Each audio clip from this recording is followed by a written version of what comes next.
في إطار ما بنتكلم عن الترجمات، عن سوري، إن إحنا نتكلم مصري أو نكتب بالمصري، سواء مقالات أو أعمال أدبية أو كده. زي ما الشعر بيتكتب برضو بالمصري. الترجمات فيها مشكلة يا جماعة، إنه لسه كنت بقرا حاجة كده فبيقول لك عن نيتشه يعني وبتاع، فبيقول لك إنه المترجمين اللي ترجموا عنه للعربي مش فاهم، يعني بقوا يكتبوا يترجموا غلط، فبالتالي بيغيروا في المفاهيم اللي كان يقصدها نيتشه او المعاني اللي كان يقصدها نيتشه.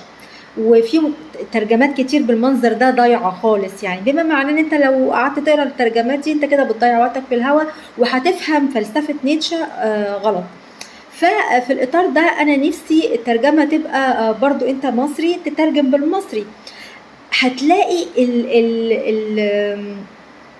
المعنى هيوصل اسرع وافضل، وهتلاقي قراء يقروا، وهتلاقي ناس تستفيد بالفلسفه او بالكتاب المحتوى اللي انت بتترجمه ده.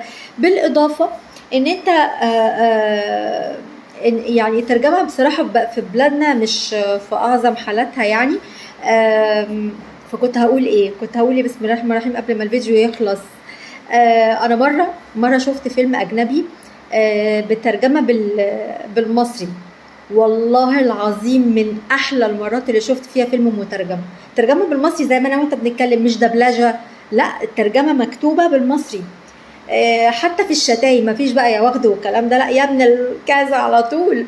بس الكلام بصراحه طلعت الترجمه لذيذه قوي ودمها خفيف. عندهم بقى ايه الخلايجه لما يجوا يترجموا، الخلايجه والشوام يترجموا بمعاني داخله في لهجاتهم هم، فانت بتبقى مش فاهم، او تلاقي واحد متدروش. والله العظيم انا شفت فيلم مره ترجمه واحد خليجي، فجاء في مشهد كده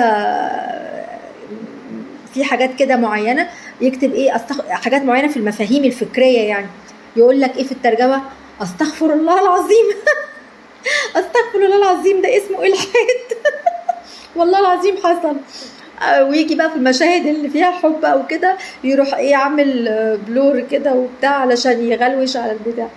فانا نفسي الترجمات تبقى بصراحه بالمصري، هنستريح ونريح، لا هيبقى فيه جعلصه ولا هيبقى فيه، هيبقى فاهم هيترجم صح، احنا هنقعد نقرا هنستفيد، والمترجم هيستفيد والعلم نفسه هيستفيد.